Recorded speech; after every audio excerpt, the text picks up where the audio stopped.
के शुरू जुगल बाने नांदेड़ में। हमनी के सवेरे सवेरे उठ गई नहीं जा, सबके सुतल रहल, हमनी के उठ के बाटे भौंआत रहले। के बाद उठनी है जाता करन आटा सानत रहना है। चल गई बर्तन में पानी डाले, काहे से कि कल के रहल बर्तन मासे के पड़ी, इसे हम पानी डाले लगनी है।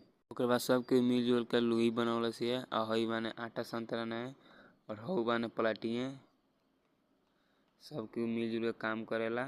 चल गई ना को नीचे में तो हमहू का गई है, चल दनी ऊपर रहनी है, देखत रहनी कैसे बनाओ तुम खाना। आज हमारा पहला दिन है, यही से रुकल नहीं है, बनाओ तन लो रोटी पकाओ तन एक दिन लोई लगाओ तन फिर वो कराओ।